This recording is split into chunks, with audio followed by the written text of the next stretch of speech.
ಮೊದಲು ಒಂದು ಬಾಣಲೆಗೆ 2 ಕಪ್ನಷ್ಟು ನೀರು ಹಾಕಿ ಈಗ ಅದಕ್ಕೆ ಅದೇ ಕಪ್ನ 3/4 ಸಕ್ಕರೆಯನ್ನು ಹಾಕಬೇಕು. ಸೊ ಈಗ ಇದಕ್ಕೆ ನಾನು 1 ಸ್ಪೂನ್ ಫುಡ್ ಕಲರ್ ಕೂಡ ಹಾಕ್ತಿದ್ದೇನೆ. ನಂತರ ನೋಡಿ ಈಗ ಇದು ಕುದೀತಾ ಇದೆ ಅಲ್ಲ, ಸೊ ಈಗ ಕುದಿಯುವಾಗ ಇದಕ್ಕೆ ಸ್ವಲ್ಪ ಏಲಕ್ಕಿಯನ್ನು ಹಾಕುವ. ನೆಕ್ಸ್ಟ್ ಅದನ್ನು ಕುದಿಲಿಕ್ಕೆ ಬಿಡುವ. ಅದು ಸಿರಪ್ ಥರ ಆಗಬೇಕು, ಅಂದರೆ ಸಕ್ಕರೆ ಪಾಕ ಥರ ಮಾಡ್ತೇವಲ್ಲ ಆ ಥರ ಆಗಬೇಕು, ಸ್ವಲ್ಪ ಗಟ್ಟಿಯಾಗಿ. ಸೊ ಅದನ್ನು ನಾನು ಸೈಡಿಗೆ ಇಟ್ಟಿಡ್ತೇನೆ. ಸೊ ಈಗ ನಾವು ಲಡ್ಡು ಮಾಡಲಿಕ್ಕೆ ಬೇಕಿರುವ ಬೇರೆ ಇಂಗ್ರೀಡಿಯನ್ನು ರೆಡಿ ಮಾಡುವ, ಬನ್ನಿ ಗೈಸ್.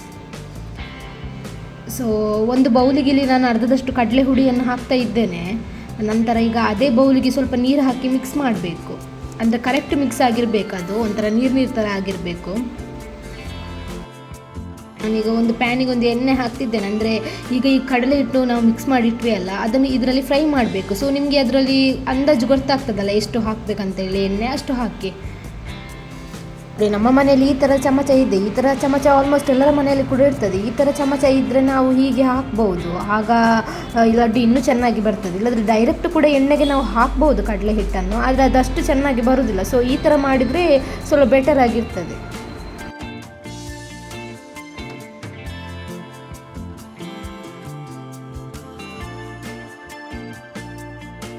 ಸೊ ನೋಡಿ ಈಗ ಇದು ಕರೆಕ್ಟ್ ಫ್ರೈ ಆಗಿದೆ. ಸೊ ಈಗ ನಾವು ಸಪ್ರೇಟ್ ಅದನ್ನು ತೆಗೆದಿಡುವ.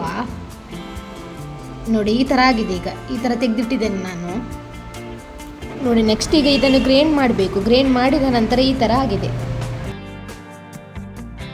ಸೊ ಈಗ ಗ್ರೈಂಡ್ ಮಾಡಿದ್ದನ್ನು ನಾವಾಗ ಶುಗರ್ ಸಿರಪ್ ಮಾಡಿದ್ದೇವಲ್ಲ, ಸಕ್ಕರೆ ಪಾಕ ಮಾಡಿದ್ದೇವಲ್ಲ, ಅದಕ್ಕೆ ಇದನ್ನು ಮಿಕ್ಸ್ ಮಾಡಬೇಕು ಅಷ್ಟೇ. ಸೊ ಈಗ ನಾನು ಮಿಕ್ಸ್ ಮಾಡ್ತಾ ಇದ್ದೇನೆ. ಇಲ್ಲಿ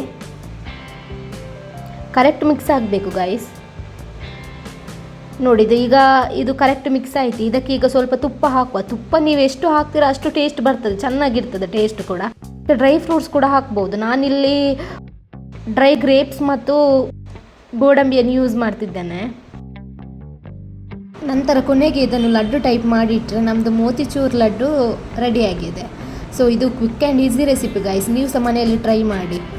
ಸೊ ನಿಮಗೆ ನನ್ನ ವಿಡಿಯೋ ಇಷ್ಟ ಆಗಿದ್ದರೆ ಪ್ಲೀಸ್ ಗೈಸ್ ಲೈಕ್ ಮಾಡಿ, ಶೇರ್ ಮಾಡಿ, ಸಬ್ಸ್ಕ್ರೈಬ್ ಮಾಡಿ ಮತ್ತು ಸಪೋರ್ಟ್ ಮಾಡಿ ಗೈಸ್. ನೆಕ್ಸ್ಟ್ ವಿಡಿಯೋದಲ್ಲಿ ಸಿಗ್ತೇನೆ. ಬಾಯ್.